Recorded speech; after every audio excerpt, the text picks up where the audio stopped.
Today, I'm glad to share some of my recent work on the audio watermarking, including 3 papers from our group. Well, I hope this talk spares ideas and discussion, and I'm looking forward to learning from all of you. Yeah. Firstly, let's uh wait, where is this? Firstly, let's get clear on what audio watermarking is. Well, in shortly, we hide the encrypt information inside the speech signal and use a detector to put it back out. This information might be a model ID, a timestamp, or some other authentication tag. Well, this goal isn't to change the sound, but to aid the traceability. So we can tell who made it and whether it being tampered with and if it can be trusted while keeping the audio quality. Here we talking about the signal itself, not the semantics of the speech. Well, this is important. Here, that's why audio watermarking is closer to the image watermarking than to the text watermarking, because other two of the fields is advanced than audio. We should to acknowledge that. So the traditional and in the past, the audio watermarking was used most for corporate protection, especially in the music. But nowadays, with the rise of the AIGC, the speech synthesis and the voice cloning have become more common. So bring some new risks like the deepfake, scams, and misuse of models. Well, the passive detection alone can keep up and often fails when the data domain changes, like the OD problem, right? So now we can see the traceable watermarking is getting more attention, and the governments maybe encourage the content producer to make AIGC audio traceable, and we also can note that, well, the image watermarking isn't just about the visible logo. It also includes kinds of method named let me spell it. This word is uh, stagnography. Yeah, stagnography is meaning hiding the information while staying invisible. So the audio watermarking is more closer like this kind of method in the image. Because even tiny noise can hurt how people hear the sound, because our speech is very sensitive. So imperceptibility is a key of the audio watermarking. Okay, next page says audio watermarking, the in variation. So now let's look at how we in variation the audio watermarking. The first is imperceptibility. We often check it with the SNR and the speech quality scores like the PSQ, but the scores don't always match what people actually hear. So listening tests such as the most many opinion scores are more reliable. Yes. And the next, we want to talk about complexity. Complexity. It shows how many bits. Well, in common, it's zeros and ones. We can hide per second, measured in BPS. But we should to acknowledge that pushing complexity higher can hurt the imperceptibility and the robustness. So many systems stay at just a few BPS or even less. The third button, but is most important, is robustness. Well, it's really important because in reality, audio often gets changed, the noise reduction, the format conversion, the compress, and other attacks like the extra noise and the frame drops or other time attack. So to measure it, we compare the decoded bits with the original. And about the robustness, common metrics like the BER is bit error rate, and average accuracy AUC, and some stricter ones like the IPR and TPR. With three factor, now we can see the imperceptibility, complexity, and robustness, and they are impossible trinity. You can't minimize all at once. So our task is designing a watermark is really about finding the right balance, the trade-off for the real world task. Then next is about the development. Okay, now let's look at how the audio watermarking has changed over time. At first, methods are before these days, we can see the methods are signal process based. Some worked in time domain like the echo hiding, adding tin echoes that people can hear to carry date. Other worked in the frequency domain using transforms such as DCT and STFT. But they turn audio into the frequency space and change a few numbers to hide bits, then turn it back.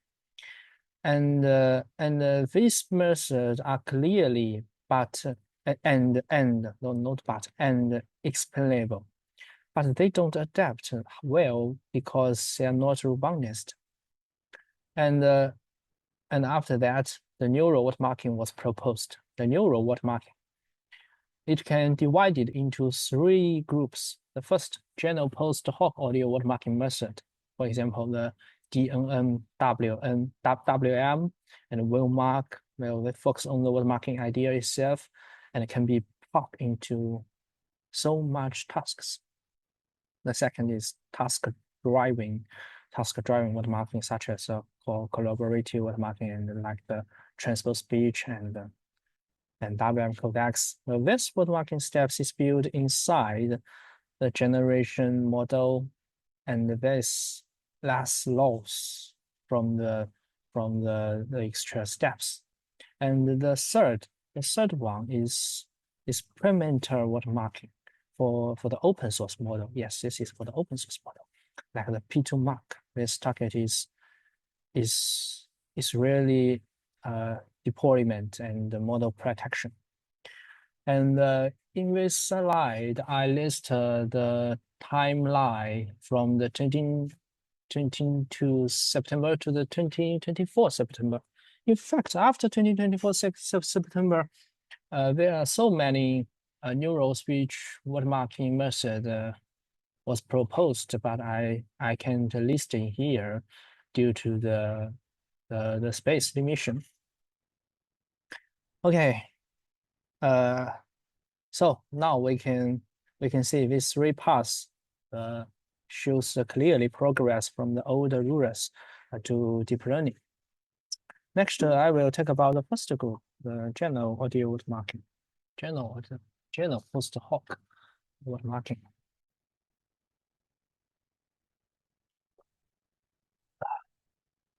Well, this is a structure of the DNNWM.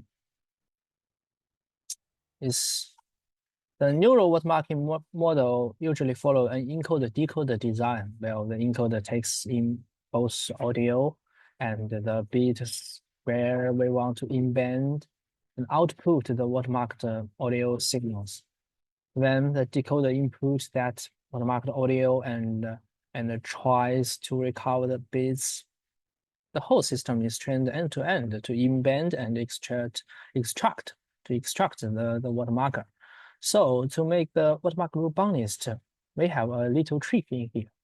We can add an attack layer, it is actually is a simulate layer after the encoder, and this sorry, my mistake, after the decoder. Well, this layer applies distortion such as P3 compression or the Gauss noise while training, and now this model can issue the watermarks to be extracted successfully under those attacks. And the DNNWM is an early example published in 2022. The first practical neural audio watermarking system, as I know, maybe has some more earlier, but I'm ignoring about it. Well, this is a simple but very powerful idea. Many layer works still use this framework. Let's see this. Yeah. No mistake. Well, this DNNWM worked in the STFT frequency domain. Yes, it's STFT frequency domain. This is similar as some traditional watermarking method is STFT frequency domain. The encoder used the UNet structure and it downshapes the STFT feature map, aid the messenger aids as a bit vector, and fusion it, then the up shapes to gather watermarked audio is simulated 3 tapes of attack and test on 2-second clips, but the complexity was still quite low because this is early work. So the complexity is not good as the some work proposed after it.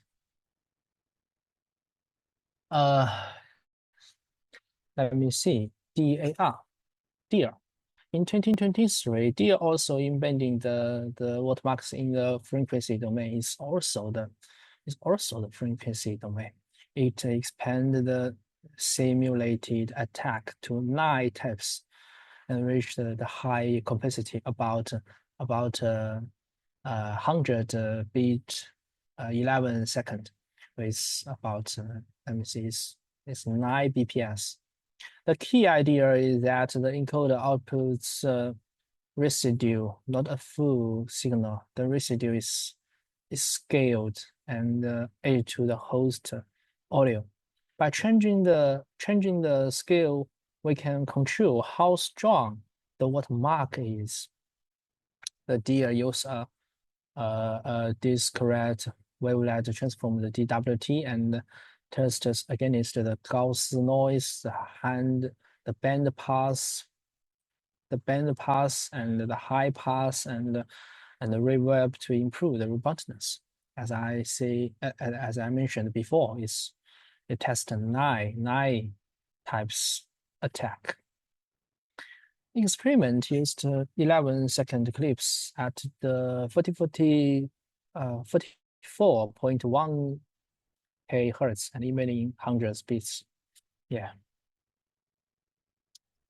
Okay, next, let me see the time.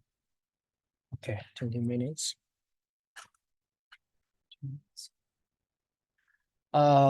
Wavemark. That's wonderful methods. It's one of the most important general purpose audio watermarking methods. It was proposed by Microsoft Research Asia in 2023. It solves long-time issues well. The power audio quality, the weak robustness, the hard extraction, and the low complexity, and it making watermarking closer to the real use. It used a kind of method named the reversible neural watermark network as an encoder-decoder structure.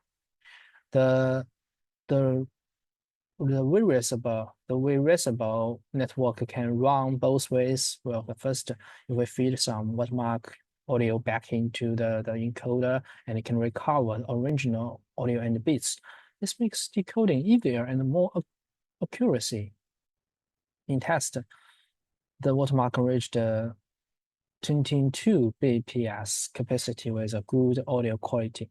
It survived under 10 common attacks like the MP3 compression and the reshaping, the gain, the noise and clipping, while staying robust and hard to hear. And it also can work out the long audio detection problem. You can see this slide the picture in the right. Yes, this is the method. The audio is cut into same parts, and the same watermark is added to each one. Even if someone cuts the file, cuts the audio, cuts this file, and only one full part is enough to recover the watermark. The detector uses a sliding window. The window can sliding from the beginning and to the end of this audio, and a shaft model to handle the position shaft. So each watermark starts with a fixed check coder to confirm it's valid. This check coder, this check coder costs some capacity. I should to explain. So the 22 bits in this watermark, it must be divided 16 bits and used for the check coder. So the watermark moves. So the watermark is still, we can see a wonderful work. It moves audio watermarking from the research to the really engineering, and it really improves accuracy and make the technology practical. And next is a more wonderful work. It's audio Zhou from the Meta. I think it's published in 2023 April. Its main goal is to detect and locate the watermarkers. It can also extract watermarking content, but is still a general purpose plug and play method, not limited to the AIGC speech detection. The audio Zhou has two parts. Yes, in the embedder placed inside the model's feeder space and a detector. Unlike the older method that embedded in the frequency domain with STFT or DWT, as I mentioned before, yes, I point out in the past slide. This method audio Zhou worked directly on the waveform, forming the design style of encoder C, because order of the audio Zhou is also the order of the encoder C. So it's the same style, the wonderful structure. The detector is almost the same as the encoder and the predictors to the watermarker. Well, it doesn't just say yes or no, the detector. It can choose where the watermark is. So the detector is not a easy detector anymore. It's a location. It's a location. It keeps us to location. In this way, the actors maybe modify only one word or one sentence or only one part of this audio, and the whole audio classifier can easily fire. They can't deal with situation like this, but the audio Zhou can highlight the exact fake segment. It also efficient, and it's very efficient. Yes, and unlike the wavemark, which needs the brute force sliding windows and the shaft model, the audio cell runs the whole audio in one forward pass, achieve one-shot inference. You can also extract a payload bits by adding extra output hits to the detector, not just doing the binary detection and it's a yes or no. So overall, the audio cell combines strong verification with precise localization while keeping good complexity and robustness. I think the localization is the most important point in this work. Okay, now we can see this slide. This slide has two peaks, and it shows the shift from the general watermarking to the task-driven watermarking. Because most current methods are post hoc, so you first finish this task, like the speech synthesis and other things. Then run the separate watermark generator and extractor. So it's two steps. It works. It will add some complexity and hurt the quality and the robustness. It's not good. The task-driven watermarking builds watermark steps inside the task. The model learns to create a watermarked speech directory, making the process simpler and more reliable. That's why research is moving from the multi-stage post hoc to end-to-end task-specific watermark.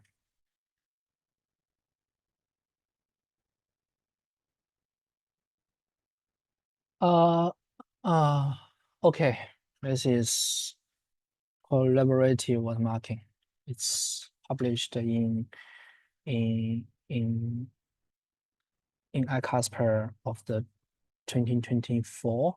Yeah, the collaborative watermarking is a clear example for the task-driving watermarking. This idea is straightforward. Well, if we already control the speech generation model, why don't make it cooperate with the director so the watermark is easier and more reliable to detect? Well, the authors designed a joint training framework.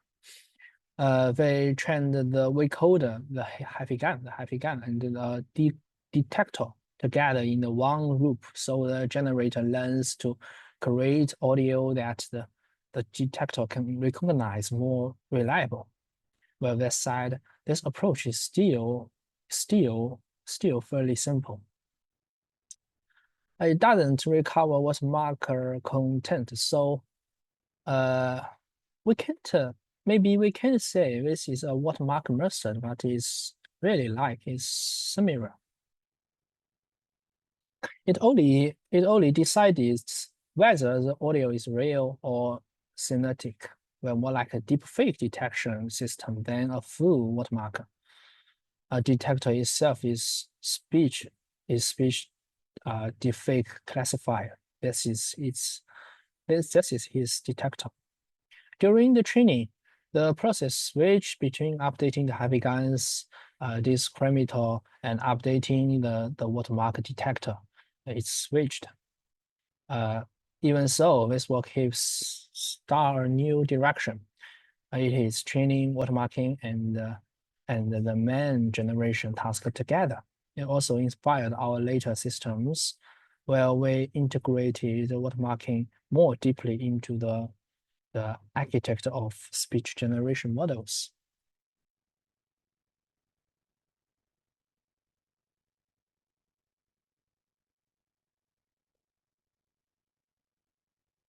Okay. When we start, this work is transpose speech. Well, it's one of my work. This is one of my work. When we start this work, at that time the SOTA method is will mark. I think it's last year. as I mentioned earlier, those methods aid the watermarks after generation and rely on the fixed blocks. Yes, fixed blocks is a disadvantage of the wheel mark, which do not handle long speech or timing changes well. So we want to overcome these limits. Firstly, we want to improve in predictability. So we embed the watermark during speech generation rather than after it. We followed the trend in text to speech, well, the codex plus language model design and choose Wali as our base. Our method has two stages. The stage one, showing in figure one, well, it's watermark into the neural codex. The stage two, the showing in the figure two, the watermarking, the pushing the watermark further into the Wali's language model. And second, we propose a new imprint strategy for TTS. This is TTS specific strategy. It spread the watermark frames across the whole timeline. It's a full broadcaster. So every frame in this speech is full of the same watermark context. This is full span protection for the temporal reboundness. So if this makes watermark is more flexibility and it can influence in the AMI length. This is the result of this work. Yes, these are four tables, four groups of implementary results. The system, the baseline is we mark the Microsoft SOTA system, and we keep the same embedding capacity is 16 bps per bit per second for fair compression. The table one and the table two report the impressibility, and they may show how much the watermark affect the speech quality into citing. The table one is about the speech reconstruction system. The speech reconstruction is experiment. And the table two is about their short speech synthesis.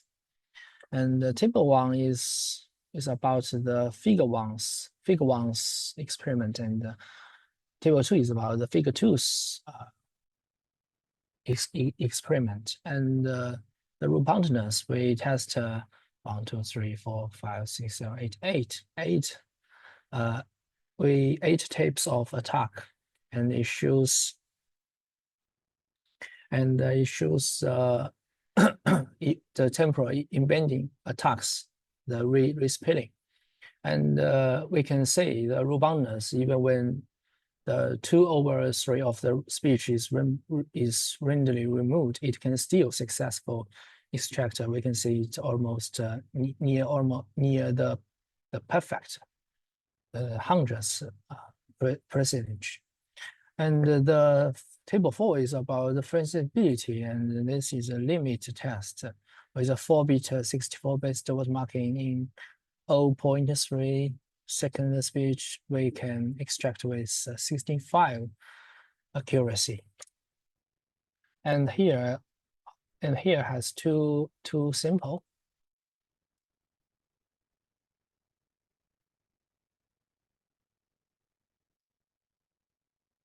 Oh, sorry, we cannot hear the sample. Maybe this sample is in the PowerPoint, so it can't show in this Zoom conference. So it's so, oh well, it's pity. Well, I prepared the original and watermark the speech two samples. Sorry, so now we skip this process. The watermark. Yes, task-driven watermarking. And actually, it's WM codex. It checks authentic of speech during the transmission. Well, basework is, you can see the figure on the right, the example of the watermark as verification marking of the codex protection. Well, a sender, well, he compressed the speech and transmitting to the receiver. The receiver recover the speech, and now he has a question: is the speech received authentic? Well, so it's difficult to answer. So our method is embed a number like the 9527 as a verification mark at the watermark into the speech before they compress and we ensure that it can still recover when they after the transmit and the decompress. And this task is harder than the other task because embedding happens inside the codex. The watermark must survive the quantization distortion. This is really a big challenge, and most existing methods are failing in here. Even like some strong system like the audio Zhou. Audio Zhou has do some experiment like this, but it just make it as one of the attack type. And our solution is simple but effective. Well, we train the system end to end, so the watermark remains recoverable after coding and decoding. And we also use a kind of cross model attention to fuse the watermark deeply with the speech with improved the extraction accuracy, because the past method like the audio Zhou, like the deer, like my transport speech, the fusion method is addition, or the concact is too simple, but it's not a purpose, but it's not good for this task.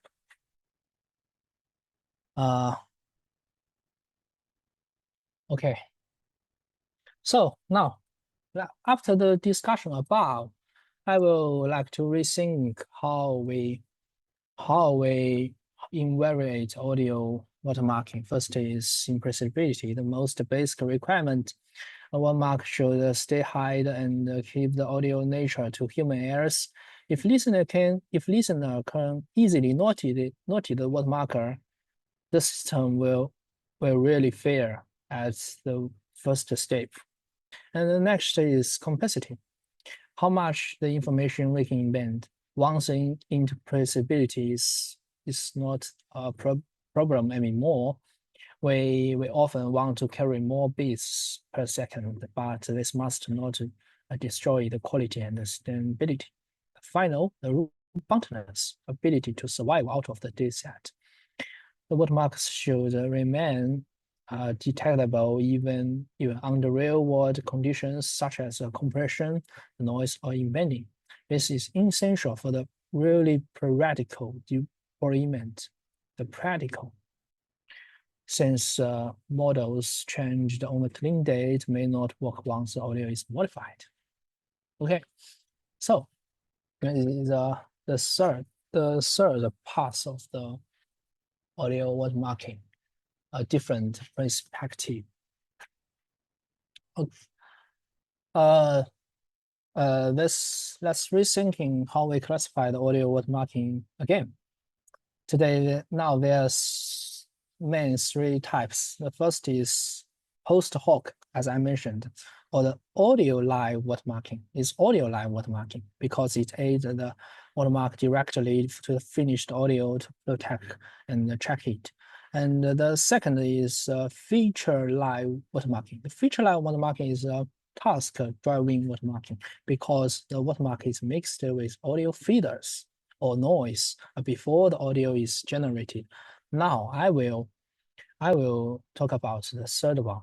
Both of these methods I mentioned are often used when the TTS provider offer the speech synthesis API But with many open source GTS models, these two types have problems. The audio live watermarks can be removed if the unmarked audio is available before the embedding, and the feature live marks can be disabled by embedding a few lines of coder. Yeah, so neither of us gives white box protection when the model and the code are public. So we need a new way to implement live watermarking. We should be able to change the watermark before release without retraining. After the company released their GTS model, it should be hard to remove and still work with a modern neural GTS decoder such as the vocoder or the codecs. Okay, this is incremental live watermarking. Our solution is to encode the watermark directly into the model's parameters or structure. This is no easy way to modify or remove it. We believe a good incremental live watermark should meet two key points. The first is traceability. Before a model is released, the watermark content should be easy to change. And this lets the developer update the key without retraining the whole model, reducing the risk of the leaks information before release. It also supports version control, so different release can carry different watermarking information. The second is about the security. Once a model is released, and the watermark should be hard to delete or tamper with. The watermark should be tied bound to this model and with no hide backdoor. Yes, we don't have the backdoor to remove it. So to achieve both, we used a plugin style adapter. Its plug-in nature gives flexibility. The developers can adjust the watermark before released. Then once adapter is merged into the base model's parameters, the watermark become part of the model itself. Yes, we let the watermark becomes part of the model itself. Okay, I think this is the last page of the slide. The P2 mark, the overall workflow is shown here. First, we pre-training the waveform decoder, such as the vocoder or codecs. Then we insert a watermark adapter into the convolution layers. The orange model parameters are frozen. We don't move. And we train only the watermark adapter, the watermark encoder, and the watermark extractor. These three parts, we only training these three parts in this loop. And the parameter of the model itself is frozen. After training, we can use adapter to embed the different watermark messages. When the company ready to release the model, we can merge the chosen adapter into the base model's parameters. After this merge, the watermark becomes part of the model itself. And any audio generated by this released model can be verified using our watermark extractor, which recovers embedded message from the model's parameter. Well, this is our third work. It's P2 mark. It was published in the, I think it's in the summer of this year. Okay, so this is our talk, and this is my last slide. Thank you for listening.